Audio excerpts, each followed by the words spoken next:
Hi,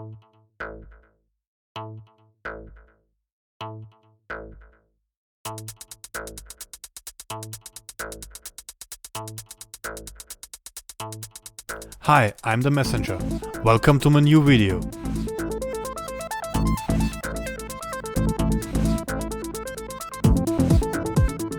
Maybe you remember the inner city build from my last video. I went across the river and built up that area.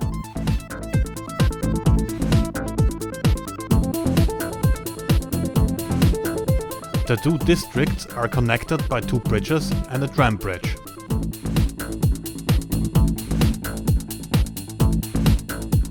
So far the tram is just circling around the built-up area.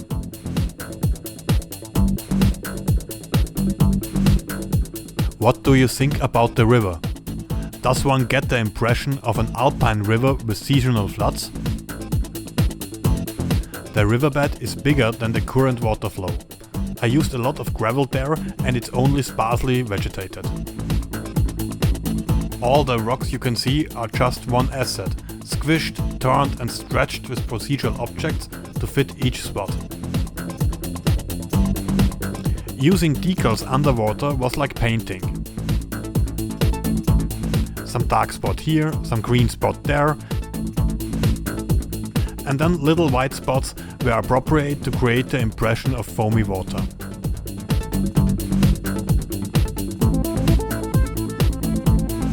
At the riverside, I started with the same type of buildings as in the inner city, but allowed parking and added some sidewalk cafes.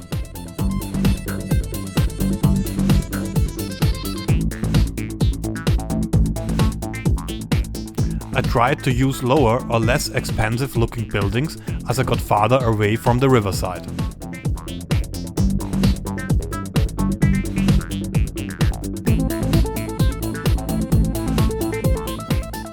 Also, the whole district is not as strict with building styles as the inner city was. There are some modern high-rises and some less decorated buildings around.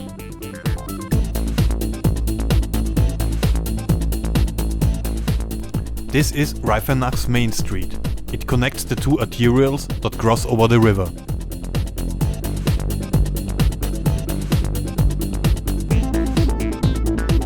All road markings at junctions are done by hand.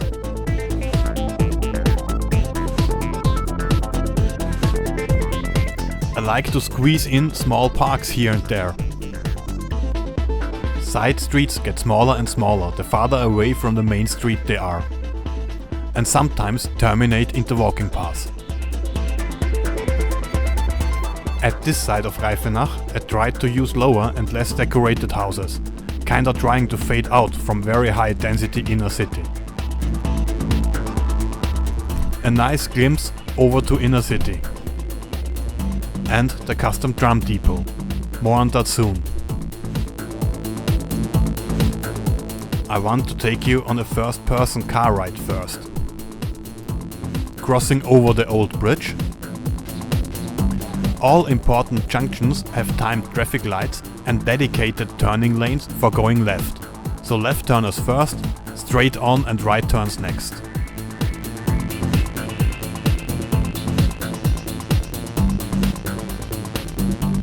On to Reifenach's main street.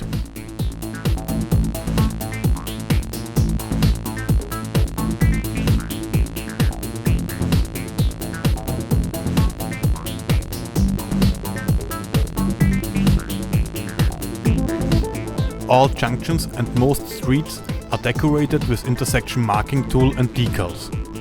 Where appropriate, I built these sidewalk extensions that clearly show where parking spaces end and pedestrian space starts. Where I live, we have them everywhere. A couple minutes from where I live is this raised drain line that's running on an overgrown earthen embankment on top of a sandstone wall. I tried to replicate that with a tram line.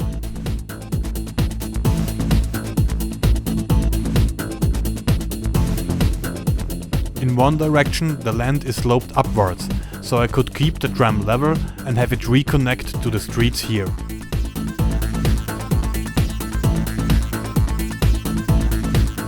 In the other direction, I built a raised station and kept the tracks raised so they don't interfere with the riverside street. This station is totally custom built. The street that forms the station is built in ground mode, so it can accept a tram stop.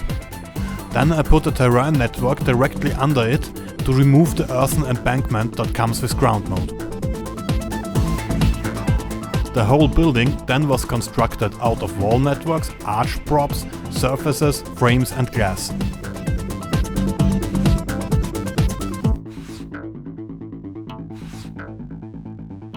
I used invisible paths and tried to get them to use the stairs to no avail. They prefer to go to the end of the station segment and jump down. So I tried to cover this mess up with something that looks like an external elevator. It's not perfect.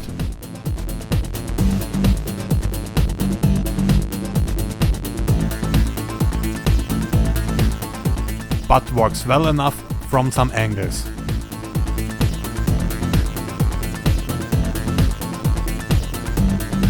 The small roads behind the tram station are restricted to buses and service vehicles. No private cars allowed. This turns them into a small bus hub where buses can move freely. And the stoplight at the end is set to switch to green as soon as a bus approaches. Behind the tram station there is this rather large Gemeindebau, a very common form of city-funded affordable living room in a style they used to build some decades ago. Basically lots of similar houses with small apartments encircling a common park-like yard. Services are included. Those flat houses are a police station and a clinic. I tried to put the more fancy looking assets at the riverfront, because well, it's the riverfront.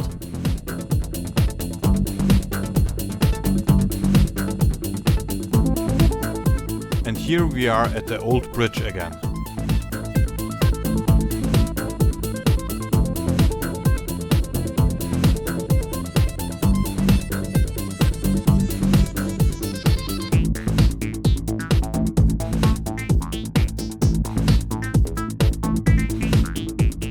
I am always happy when I find assets from my area.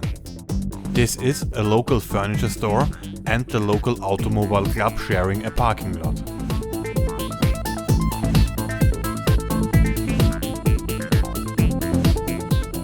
This is my custom tram depot. I doubled the asset up with procedural objects, so there are more halls and more tracks. Calling some trams to show you which one is the working depot track. The other 3 tracks are just decoration. I added a row of office buildings at the side.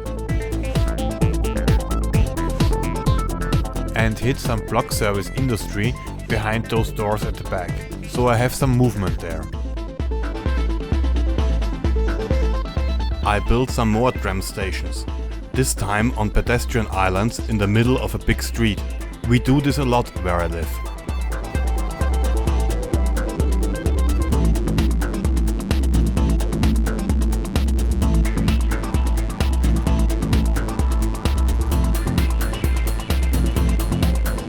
This is a similar tram stop on the same 6-lane street before I decorated.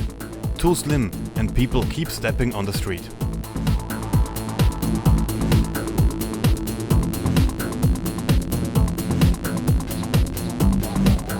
I banned cars from certain lanes and redecorated them as station islands, parking lanes or bike paths.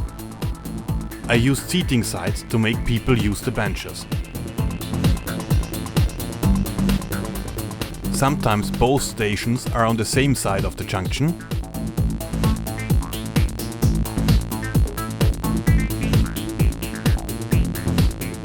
Sometimes they are on opposite sides of the junction.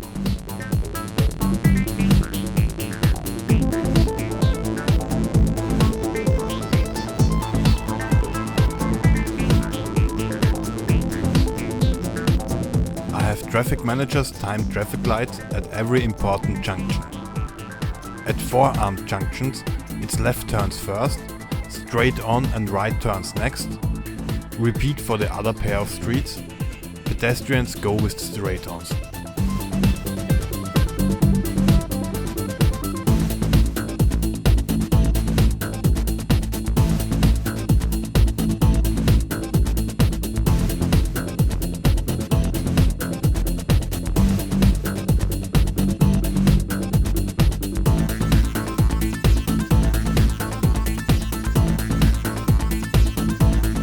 At three-armed junctions, it's about directions. It's three phases where cars going from one street to another, those going in the opposite direction, and the pedestrians on the third leg are going at the same time. A nice thing about those timed traffic lights is that you can define different triggers and their sensitivity to switch phases. Usually it's more waiting than driving, but in special cases like this one, I use anyone waiting. As soon as a bus approaches, it gets green.